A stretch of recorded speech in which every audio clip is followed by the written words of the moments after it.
Welcome to Life, Death, and the Law, presented by the law firm of Deason, Garner, and Hansen, hosted by attorneys Shawn Garner and Adam Hansen. Good morning, Yuma. This is Shawn Garner with Deason, Garner, and Hansen, and this is Life, Death, and the Law. I'm in studio here with Adam Hansen and Cody Beeson. Good morning, gentlemen. Good morning. And we have a special guest on our show this morning, Dr. Steve Rubish. Good morning. Morning. So, Dr. Rubish is a longtime friend of the family. I've known him for 20 years, and I've known his family. When I met my wife and settled down here in Yuma, he was one that had been a friend of her family for a long time. I think you even removed her wisdom teeth. Yeah, I did that on a lot of the family, a lot of the Lundgrens and others in town. So you've been in the community, you've been serving as a dentist for a long time, and your practice is well established. What we want to talk about is your experience just over the past couple of years with COVID. We've all gone through this kind of backward, upside-down world that was presented in COVID, and it's hard to know what was from the actual, what issues arose from the disease and what was from government intervention and what was from just individuals overreacting or maybe not reacting enough. And so you got to experience COVID firsthand. I'd like to hear what your thoughts about the illness, how bad it was, the treatment, how good or bad it was, and what you thought may have been better if it had to be done again from both your perspective going in and those that were around you, both from the government side and from the healthcare side. So tell us, when did you get COVID? Well, I actually was practicing quite a while during the time when COVID was really active. And so I think we had, when the government stepped in and started doing things about COVID, I can remember at that time when I practiced as a dentist here in town, the government came in and shut us down. So there were 2 months there that they didn't allow us to see any patients other than emergency patients. And so I had my staff, which we had to go to shorter hours because we didn't have any money coming in from doing any real production. All we were supposed to be doing is just emergency work on these patients. And when you've got a pretty high overhead and you've got a staff that you have to support, that's pretty hard to support all that when all you're seeing is emergencies and that's it.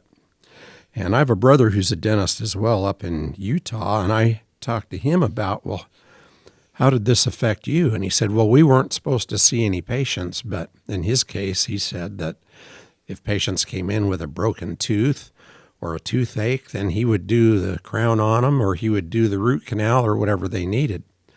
Whereas I didn't do that here, so my business was a lot more hampered when you go to probably less than a quarter of your normal production, and then you've got the same overhead that you've always had in the past. So that was really hard for 2 months here until finally the state said, okay, you can start working on patients again and actually doing the work. And initially, the narrative that we were being given was 2 weeks to slow the spread, that it was essentially at that time accepted that COVID was going to spread throughout the United States. We were not going to contain it at this point. We saw it being spread all throughout China, all throughout Europe, and it was spreading quickly in the United States. And they said, we're only going to shut down for 2 weeks. And then it became 3, and then 4, and then 2 months. And I don't really remember when they actually said, okay, well, we're going to lift the restrictions. But this whole essential workers thing became a new term of art that we all started looking into. Am I an essential worker? Because it's essential for me to go to work in order to support my family. That's pretty essential to me. So for us to be able to define who's essential and who's not, typically that would be left up in a free country to the individuals that own the property and the method of production. But the government took it upon themselves to determine who was essential. And, if you're tubing downriver, that's not essential. If you own a gym, apparently that's not essential. If you own a nail salon, that's not essential. But there were other things that were essential that didn't really make sense either. And, I've got several friends, and including my brother, who's also a dentist, and they had to go through and decide for themselves what is essential. I mean, people don't go to the dentist most of the time because they want to. They go to the dentist because they need dental care. They need medical care, and their tooth is hurting, and they need some assistance. So you went back. How long were you either on, you say, a quarter of your production? Well, that was 2 months that we were shut down by the state. And I don't know if you remember at that time, I mean, they were telling us, we were getting all these information from supposedly the people that knew the science. Yeah. And they were telling us that, well, when you have a high-speed handpiece in your mouth, that's going to aerosolize all of that stuff from saliva and that. So it's going to spread the COVID all over the place. So that's why they shut us down. They didn't want us using that high-speed handpiece that puts that, and we all knew that it makes an aerosol when you use that high-speed handpiece. And so they were giving us all this gloom and doom about how dangerous that was going to be, and everybody was going to get COVID from the handpieces. So that's why they shut us down. But when you look at what actually happened afterwards, nationwide, in all the dental offices all over the whole United States, thousands and thousands of them, they never had one case of COVID that was ever confirmed to be caught in a dental office doing dental procedures. So all that stuff they made us live by was just what they told us was going to happen, and it didn't turn out to be true at all. So we were shut down for 2 months that we couldn't use our handpieces, basically. And we've seen this, that the science keeps changing. During COVID, science changes over periods of time, over centuries. We go from understanding the Earth is flat to it's round. We understand that the Earth doesn't is not the center of the universe, but it takes long periods of time, and then we evolve and understand science better. But it seems like we got past that era where the science was controlled by government or controlled by the church in determining what we got to understand and what the evidence told us, so we could think for ourselves and develop our own theories, and people could put that into practice and determine for themselves what the science was. And therefore, if they felt that vitamin helped them be a little bit healthier, they'd take vitamins. If they felt like getting up and working out would make them healthier, they would do that. But the government wouldn't intervene and say, this is the diet you must have, and this is the exercise regime you must have. But during the COVID scenario, we did see that. It was, do not go outside, stay put in your house. And so everybody's staying inside, not getting exercise, and watching Netflix and ordering from Uber Eats. And it turns out that COVID is more dangerous when you're sedentary. And you went through it firsthand. So tell us what your experience was when how you contracted it, if you even know how it occurred, and what that process looked like for you from start to finish. Okay. Well, I was in pretty good shape beforehand, and I think that's why I was able to survive this.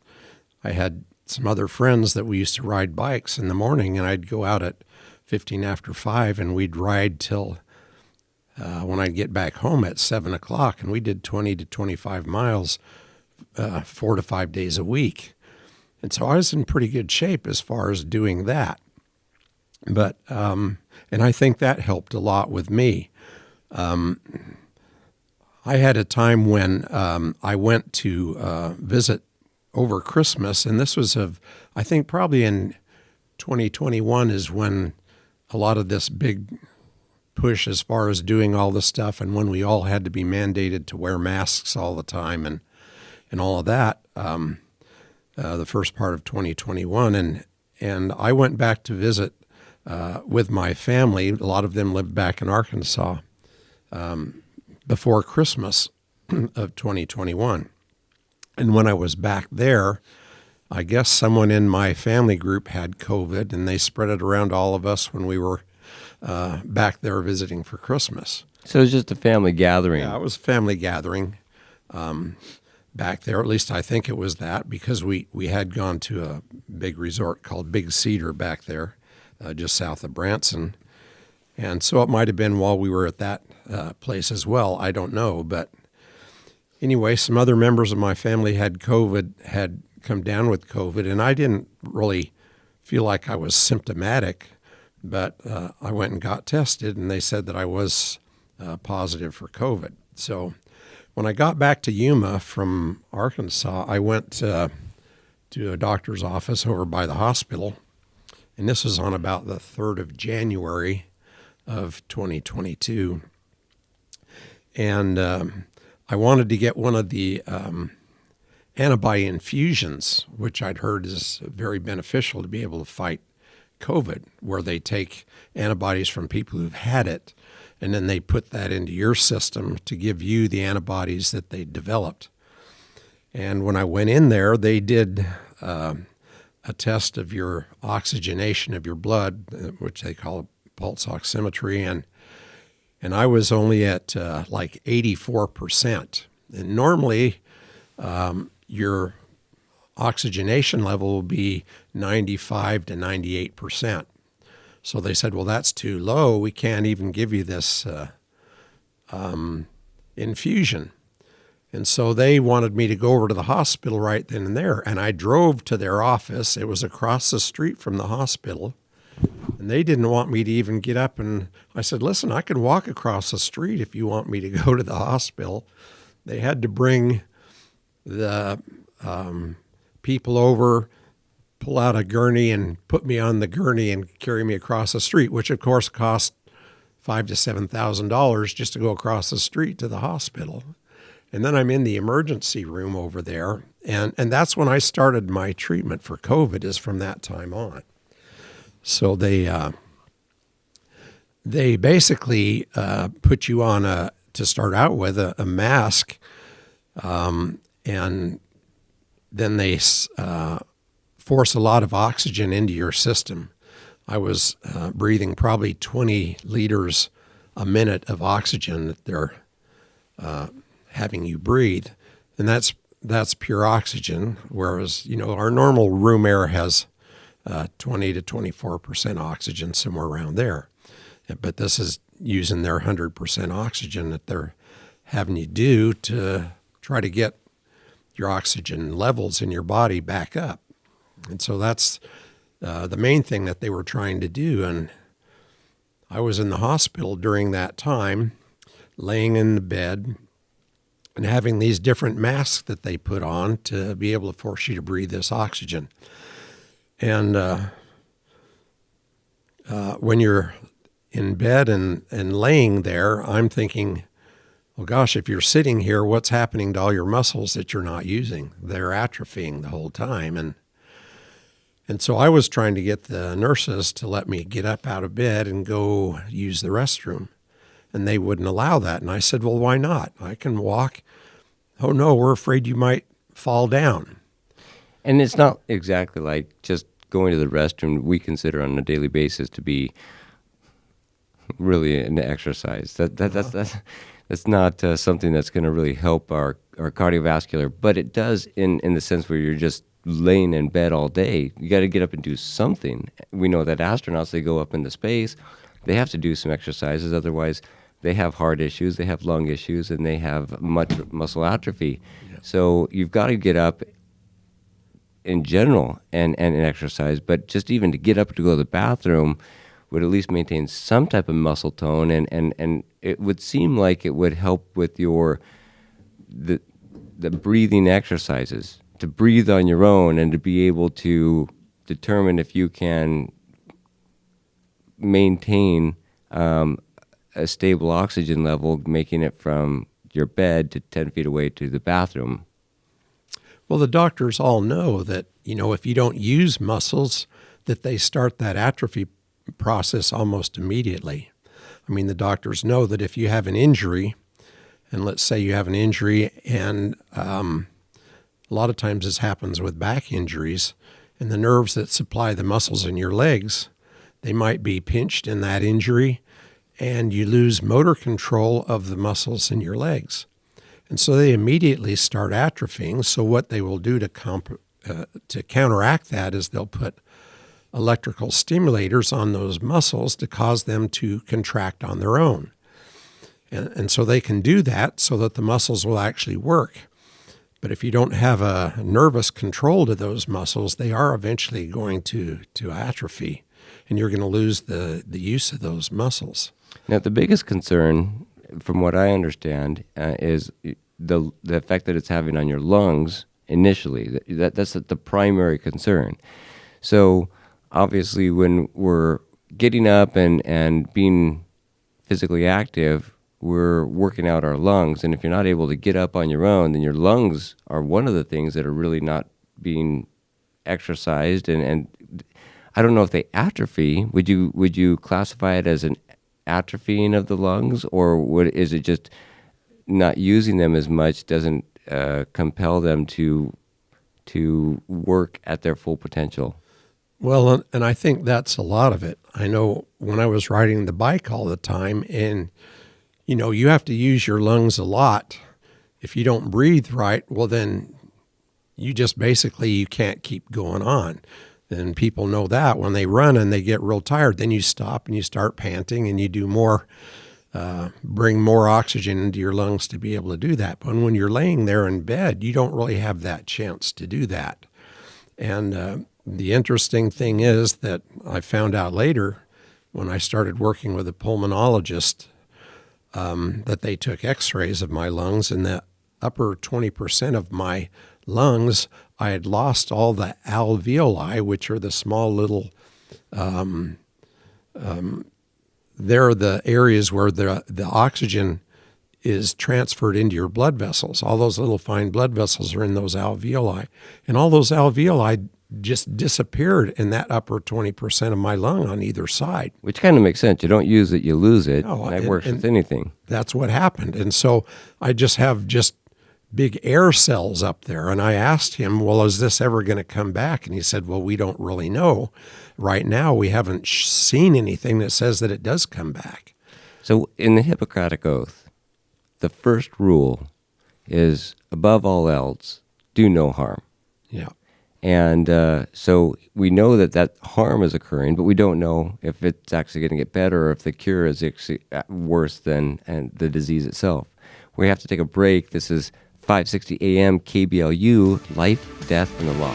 More thought-provoking conversation coming up next on Life, Death, and the Law, right here after this.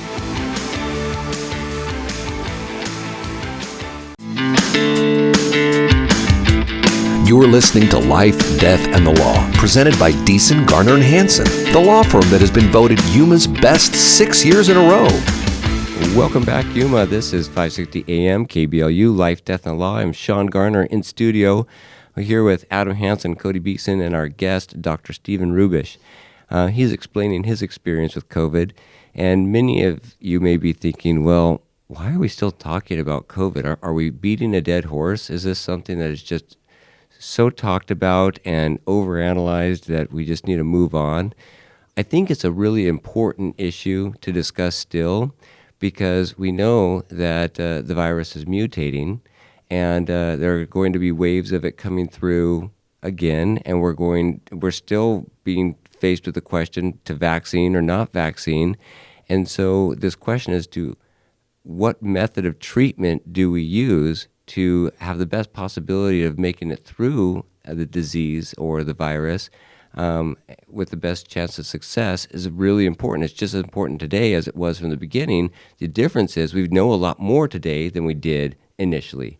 And so, Dr. Rubish, you were explaining at the end of our last segment your discussion with the doctor about the damage that had occurred to your lungs as a result of being on oxygen.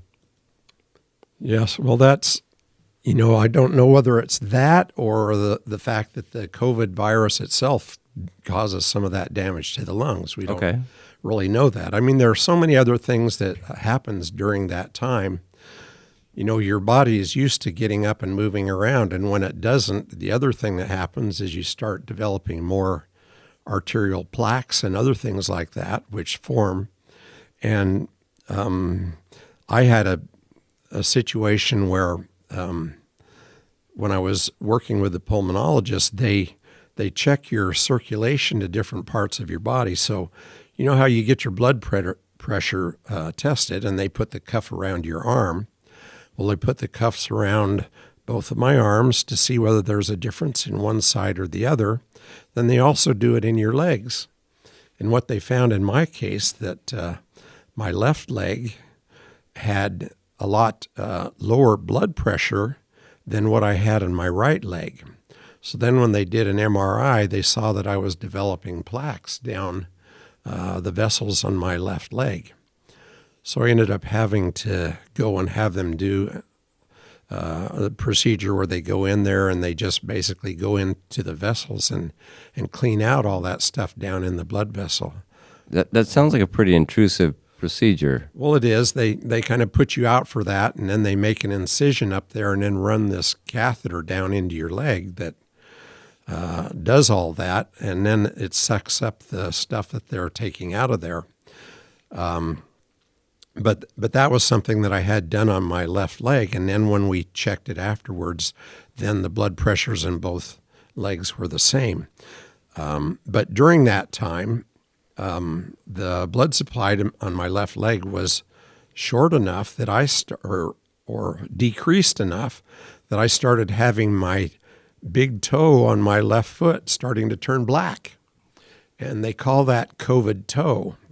And a lot of times they will see that in diabetics where they have a problem with circulation that doesn't get to the extremities.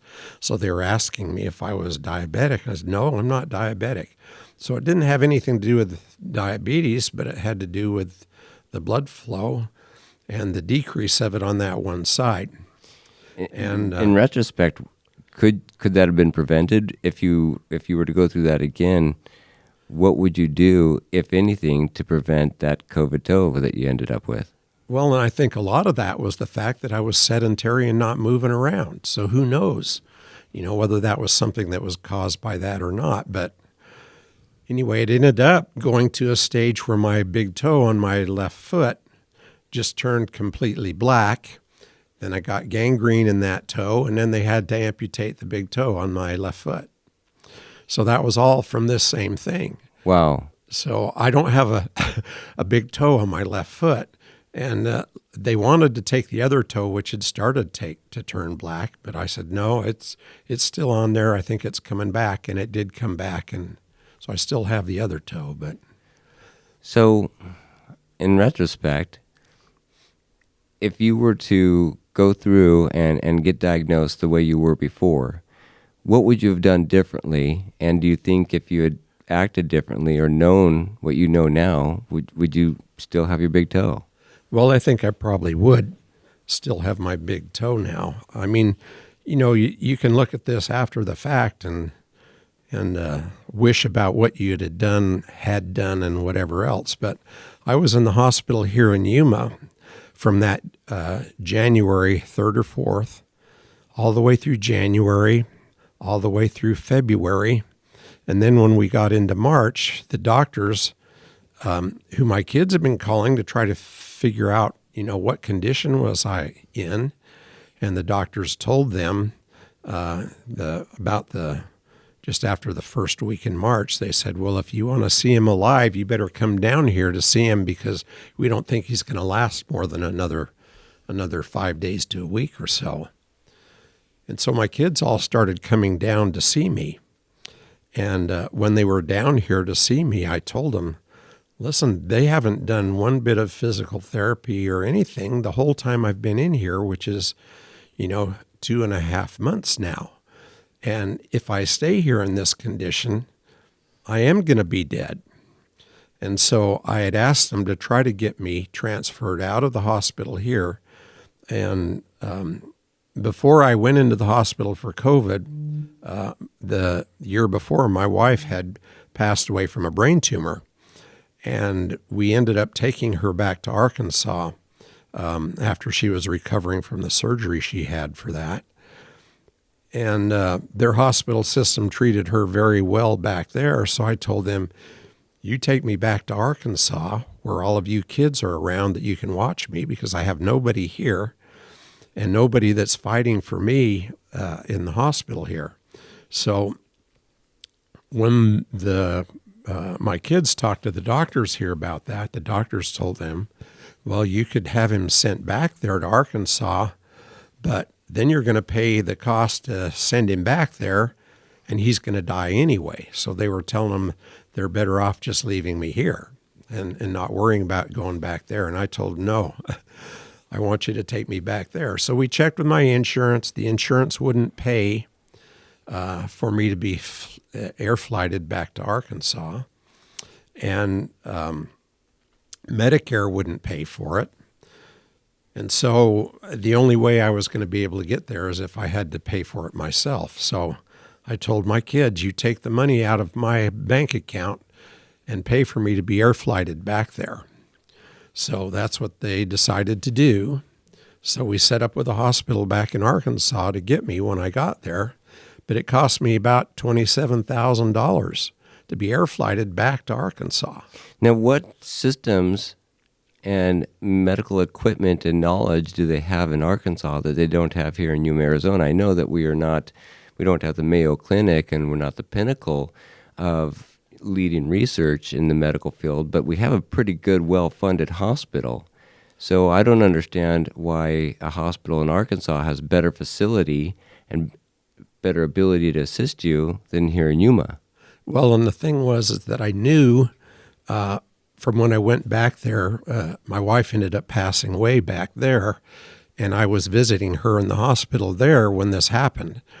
And their treatment for COVID and that included doing physical therapy with those patients almost every day.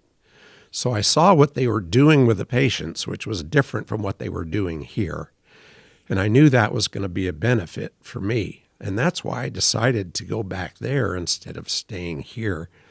And why I told them that, yeah, I'm going to have a chance back there because I saw they're treating it differently there than what they were here. It seems a little bit overly simplified. I mean, when you want your lungs to work, you work out. You do cardio workouts. You get to the point that you're gasping for air and your lungs are burning, and that expands your lung capacity. And we all know that if we're going on a run and it's the first time in a long time, the first thing you feel is, maybe other than your legs burning, your lungs burning. And so it wasn't the medical expertise necessarily or the equipment. It was just the simplest thing, getting up and working out a little bit. So, because physical therapy, what is physical therapy other than a basic workout? No, and that's basically what you would do. They'd work in and you'd do exercises and things like that. But I think the other thing that's different with Yuma than what I had over there in Arkansas is the fact that you have to realize that when I went into the hospital, this was in January. And what happens in January here in Yuma? That's when all these winter visitors come in. And that was the problem with the hospital, that they were just swamped with all these winter visitors coming in. They didn't have that problem back in Arkansas. They're not treating with this winter influx of patients. And I noticed on our COVID floor where I was sitting there, they had 2 nurses to cover over 20 patients. And so, I mean, you couldn't get the type of care that you can do. And I think that's all having to do with the economics of it too. They didn't hire enough additional nurses to be able to cover that overflow of patients during the wintertime when all those winter visitors are there in town. Uh-huh. And so it's an economic type thing where the hospital just says, well, we don't have enough money to hire 10 new nurses to come in here just for this period of time, unfortunately. And that wasn't a problem that we had back in Arkansas when I was there. They're not dealing with that big fluctuation between summertime and wintertime. There's also the issue of that we're a border town, and we have anywhere between 500 and 1,500 immigrants crossing the border just 15 miles away from the hospital. Do you think that had any impact on the workload that the nurses had to deal with? Well, I'm sure it did, because of the fact that when you've got more patients coming in, that wasn't a problem. Where I went is up in northwest Arkansas, up by Rogers in that area. And so I went to 2 different rehab hospitals up there in that area. And I stayed in one for a little over 3 weeks and another one in a little over 3 weeks as well, and got treatment on those. And I had recovered well enough during that period of time that I was then able to go to my sister-in-law's house where she could take care of me, where she had a room set aside in her house. And I stayed in her house for another about a month and a half or so before I was well enough that I was then able to come back to Yuma. So it was staying in your in-laws' home where you were actually able to truly recover. It wasn't in an actual facility. Yes.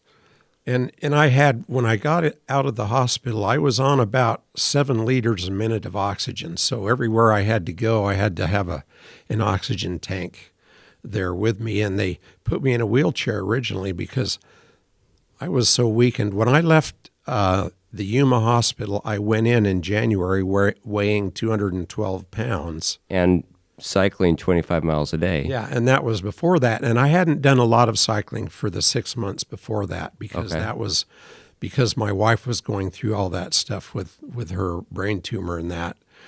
And so I didn't cycle as often then. So I was probably not doing it as much then. But when I went into the hospital, I weighed 212 pounds.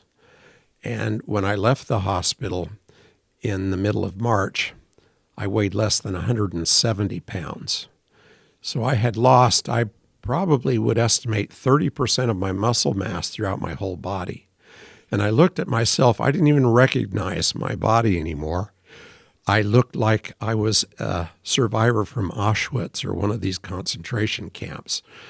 And How did you feel when you were in the hospital? I know that I've gone in there for certain procedures, and the doctor, I mean, they call all the shots. The doctors and nurses tell you what to do, and you do it, and sometimes you feel like you don't have much of a choice. Now, as an attorney, I defer nearly 100% of the discretionary decisions to them because they've got the medical background and they understand what they're doing. Although, again, as an attorney, I'm apt to question everything that happens and say, well, okay, explain to me why I'm doing this and why I can't do that. Did you experience that type of scenario, being a doctor and understanding the basic biology and also medical protocols that typically occur? Did you ever disagree with the protocols that were being administered and express that and have any type of pushback? Well, and that's what I'm saying is that when I talked to them, I wanted to let them get me up, or allow me to get up and get out of bed and walk around and do the other stuff. And the other thing that was harder for me is the fact that if I went to the bathroom, if you did a number 2, they had to come over with a bedpan, kind of arch you up to put that bedpan underneath you. And I said, this was ridiculous. It would be so much easier. Just put a little potty chair there next to the bed. I'll get out of bed, stand up, sit on the potty chair, go to the bathroom, then get back in the bed. That's all I want you to do. And they wouldn't even allow that. Why is that? Well, that's because they said they were afraid I was going to fall down. That was their explanation for that. So, I mean, that's why. Because they couldn't be there while you were there to assist you in doing it because they're short-staffed? Or yeah, because I think it's partially that, where they had so little staff. I'll tell you one example is during that time when they told me that I was going to pass away very shortly, my brother came down to see me, and he's a dentist as well from up in Utah. And he went down there to visit me, and of course they have a nurse that's there on the floor. And he wanted to come and see me, and they said, well, you have to wait here for a minute, and we'll let you go over and see him.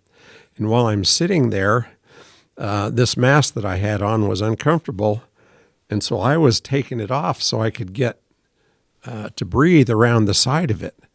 And my brother is sitting there, and when I took that mask off, the alarm started going off at the nurse's station, because they have an alarm that's there when the mask, if the patient takes it off. And it was going off, beeping, and my brother's wondering, well, what's this nurse doing here at this station? this alarm is going off, and he looked over at me and he said to the nurse, "Is he supposed to have that mask down around his neck like that?" And she said, "Oh, no." And then she got up and went over and put my mask back on. And when the mask went back on, the alarm and the beeping went off. So my brother was there to see that happen when I was there. And there were many times when, I'd raise my hand, have the nurse come over to see me, and it would be another 4 or 5 minutes before they'd come over. And by that time, it was a matter of the nurses then having to change my diaper because I hadn't been able to hold it long enough. And so it was just a lot of things about that was frustrating to me. So the human dignity part of it is kind of out the window. But when we're talking about survival, of course we want to put things in order of priority. We're going to have to take a break. When we come back, I want to talk about if you were to experience this again, do you think there would be a different outcome? And if so, what would contribute to that? So this is 560 AM KBLU, Life, Death, and the Law. More thought-provoking conversation coming up next on Life, Death, and the Law, right here after this.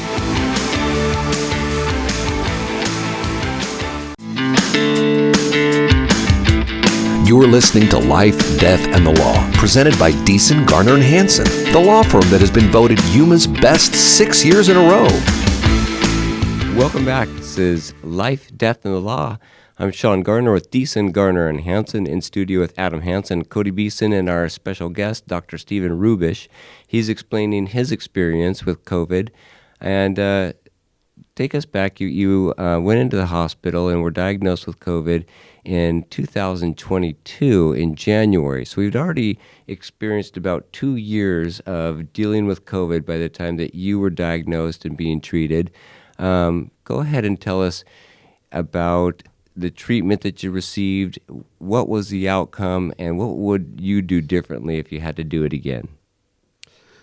Well, I think, because of this COVID having such a big scare factor, and the hospitals had pretty much control over whoever could come into the rooms to be able to visit people who had COVID. They were only allowing one person at a time to come in to see you. And of course, at that time, I was here in Yuma, and all of my relatives, I have 5 kids, and 4 of the 5 live in Northwest Arkansas, and other ones in Indiana. So there was nobody here in town, and my wife had passed away 6 months before I went into the hospital for COVID. So there was nobody here to really visit me other than friends that I had. And when the doctors told my kids that they didn't think I was going to last much longer, then some of them, pretty much all of them came down to visit me here. And that's when I had told them that I want to get out of Yuma because I didn't feel like I was getting the treatment that was allowing me to recover. And I don't know, the hospital was not staffed sufficiently for the number of people that they had in the hospital for COVID at that time. And the treatments that they had here in Yuma included no physical therapy or even allowing the patients to get out of bed or move around. And that was the biggest thing that I had a disagreement with, but that's not something that I had any ability to control. They weren't allowing any of us to move around at all. My kids did listen to what I said, though, to allow me to get out of Yuma and to go to Arkansas, where I knew that they were allowing physical therapy there. If you had to do it again, because it's going to happen again, COVID's going to come back, and we're going to get diagnosed with it again, and people are going to be faced with the decision that you were faced with. If you had to do it again, what would you do? Well, I think the problem is the fact that you don't have a lot of choice in some of these cases. And so I would probably be looking around for other alternatives that you have for that treatment. Would you go to the emergency room? Well, the emergency room... Or the hospital in general? I would probably, if I think about what had happened to me, where they pretty much forced me to go to the emergency room when I went to get this infusion. And I walked into the hospital. I would have said, well, listen, I walked into the hospital. I'm well able to walk out of the hospital because I don't feel any differently now than what I did after I got there. 15 minutes earlier. Yeah. And so, I had that option to go over and admit myself to the hospital. I could have saved myself over $7,500 by walking over there myself across the street. But, other than that, I don't know whether I'd had a whole lot of, choices, because you still rely a lot on what your medical personnel say that you should do. In my dental office, I did a lot of sedation, where we would give people something to allow us to do work more comfortably on them. And that slows their breathing rate and everything else. So we put them on an oxygen supplement, and then we have a pulse oximeter that we have on their finger the whole time that they're under sedation. So we know what their pulse oxygenation level is. And I would get pretty excited when we were working on those patients if they ever dropped below 95% on their pulse oxygenation. So I've got those machines at home. I could have had my own oxygen and put my pulse oximeter on to make sure that my pulse oxygenation levels were high enough. So that's something that I could have done on my own. I ended up, when I went to live in my sister-in-law's place when I came out of the hospital, we bought one of these large oxygen generators. And you've probably seen people walking around that have some form of decreased lung capacity, that have the little machine, and they've got a nasal cannula with a tube coming from this little machine that gives them portable oxygen wherever they go.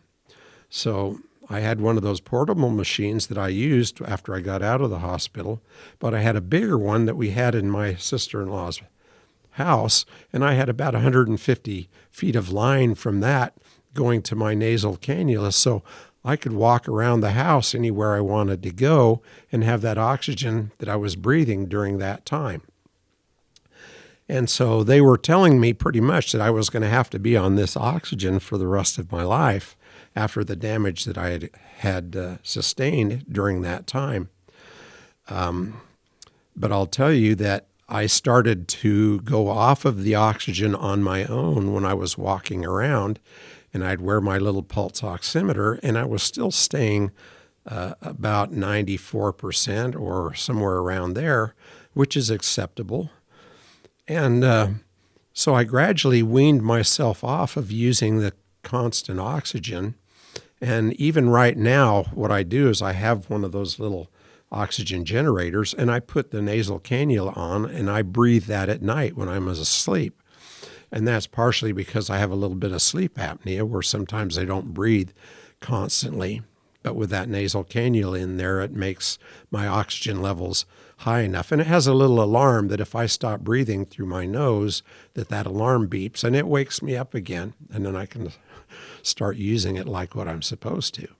Well, thank you for coming on our show. Any parting remarks for anybody that encounters this in the future, and just last comments as to what their first resort would be in seeking medical attention or addressing COVID in general? Well, and I think you have to look at the same things that affected me the most. You know, if I had been able to do more physical work or moving around, I wouldn't have had the atrophy that I had. Your body naturally is going to break down muscle, because the muscle breakdown gives your body all of the things that it needs to keep your organ systems working. So your body uses the muscles as fuel to be able to run your body when the rest of the things aren't working like what they're supposed to. So I think that's very essential, to be able to have that ability to physically move around and keep your body functioning and working during this time, even if you're being treated for COVID. So that's one of the biggest things that I would take out of what's happened to me. Well, I appreciate you sharing your experience with us, and I'm glad that you recovered. I'm glad to see that you're upright and alive, and got a lot of life ahead of you. Well, and during the day, like right now, I'm walking around without having to wear one of those oxygen generators. So Yeah. it's telling me that I am actually healing and getting better. Good. Glad to see it. Thanks again. That's all the time that we have for today. This is 560 AM KBLU, Life, Death, and the Law. If you have questions or want to know more about something that was discussed today, please call the law firm of Deason, Garner, and Hansen at 928-783-4575 or visit yumaestateplanning.com.